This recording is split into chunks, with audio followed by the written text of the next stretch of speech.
Hello YouTube, how you doing? Brad with onlinegolflessons.net, onlinegolflessons.net. Haven't made a video in a long time. My web team's been putting up some shorts, but I want to get right down to it because this is going to help you build a really good backswing. We don't all have to be the same, but people aren't searching on YouTube for fixing golf backswing because they're awesome at golf. Backswing is important. You want to make sure that you're not clinching and snatching it away. I see a lot of people do that on the lesson tee. I see a lot of folks, bam, jam that thing back, club face rolling open, club getting behind him, causing that slice curvature, coming down too steep. And when you come down too steep, all kinds of things can happen, from having to bend your wrist and you top it or thin it to early extension. Just a whole bunch of stuff goes on bad as a chain reaction to that stressed out, tense, dominant right hand that whips that thing back 100 miles an hour, okay? If you're a high tempo guy like me, you can do that. You can be like Nick Price and whip that club back there. You just can't do it until you ingrain a better P4, position 4, top of the swing. So we're gonna get to the summary of this. The shoulders turn this way. See my left shoulder? It moves on a downward trajectory. That keeps us centered. We don't want to be over here. We don't want to be over here. So maybe this much, right? Shoulder goes down to about here. Good. Now, I'm not very flexible, but I am golf flexible. So when I keep my trail knee flexed like you start out at address, I can only turn about 45, 50 degrees. Right? So what I have to do, and not everybody has to do this, but I have to do what Jordan Spieth does, Phil, Bubba, lots of players. I have to allow the trail leg to extend, to straighten. That opens up my hip joint. Now I can turn down more. I've worked with people in their 80s, people 100 pounds overweight. I've worked with people 100 pounds overweight in their 80s, and they can turn 80 to 90 degrees. You might not be flexible in life. I guarantee you're flexible enough for golf. I promise you. If you like this video, please hit like, please hit subscribe. I'm going to start doing a lot more content. Be doing them on the golf course when the circus season slows down here in a couple weeks. So let's look from this angle. 100% of good players turn like that. There's a direct correlation between level of ball striking and how much pitch there is in the shoulders. Poor players turn them flat. And you saw from the other angle that's how you move off the ball.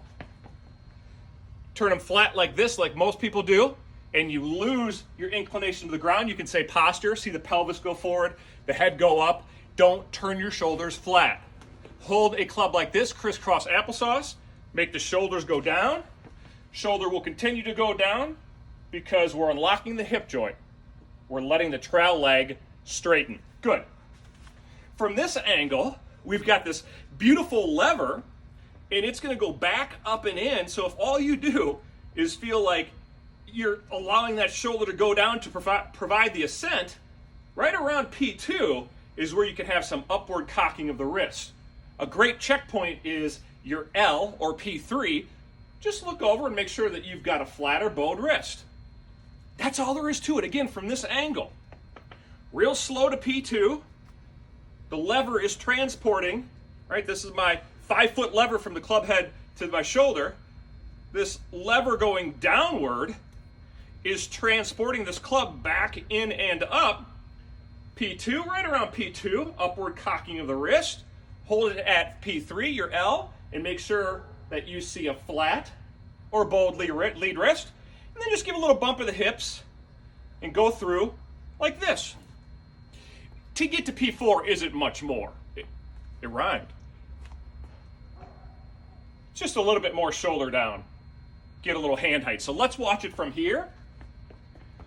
P2, make sure that the club head's in line with your hands and the face is looking at the ground because we play golf on an angle with bent sticks. We don't want the face to look like this. We don't want it to get behind us.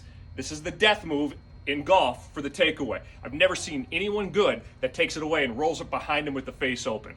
See ya. When I see it on the lesson tee, I get pumped, because I know they're going to leave pumped because I'm fixing that stuff right away. So shoulder down to P2. And then right here, we're going to feel upward cocking, more shoulder down. You might need to straighten your trail leg. You might not, depending on flexibility. There's P3. Make sure it's flat or bowed.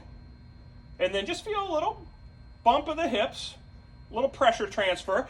I like a lot of people to feel that initial move down when you're hitting the ball begin with the trail foot banking. Then that club slots. Instead of this, I have a lot of students who do this. So again, shoulder down to P2, upward cocking of the wrist. Make sure you have a flat or bowed lead wrist, banking of the right foot. That's how you do it.